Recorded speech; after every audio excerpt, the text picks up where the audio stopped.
মাস্টারমশাই, এসব কি করে হলো? দেখো সূর্য, দেখো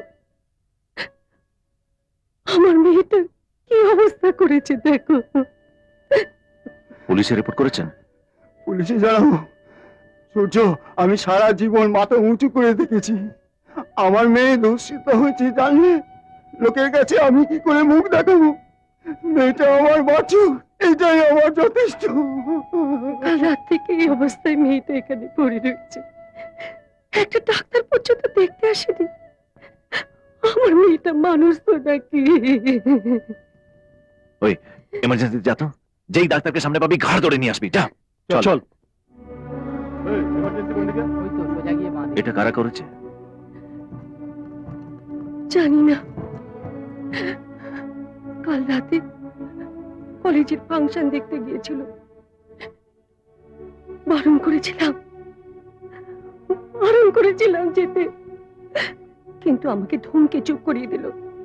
বলল আমি একা যাচ্ছি নাকি, বর্ষাও তো যাবে।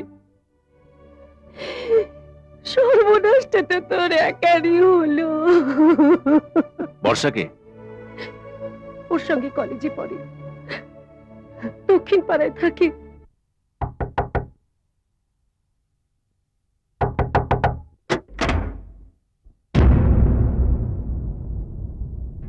আপনি? মিনাকে কে করেছে? মিনা? মাস্টার মশাইয়ের মেয়ে। কাল রাতে তো আপনারা একসঙ্গে কলেজে ফাংশন দেখতে গেছিলেন। মিনা এখন হসপিটালে।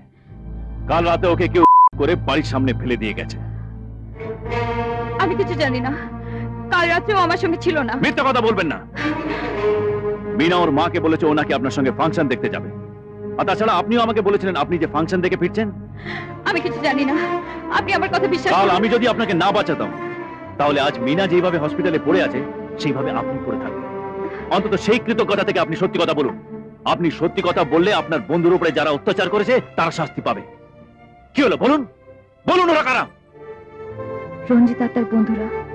রঞ্জিত? কাল রাত্রে কলেজের ফাংশনের পর আমি আর মিনা একসঙ্গে বাড়ি ফিরছিলাম। অনেক দেরি হয়ে গেল। কেন মাসিমাকে বলে আসিসনি তুই আমার সঙ্গে আছিস? তুই জানিস মা এক্ষুনি চেঁচাবে। ওহো, তো বলবি ফাংশন শেষ হতে দেরি হয়ে গেল।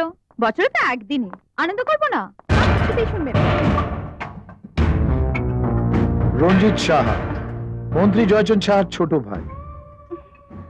তোমাদের ব্যাচে প্রায় প্রত্যেক কটা মেয়েকে আমার টেস্ট করা হয়ে গেছে। বাকি রয়ে গেছে তোমরা দুজন। তোমাদের আমি চোখ দিয়ে মেপেছি, আজ এই 2 হাত দিয়ে মাপব।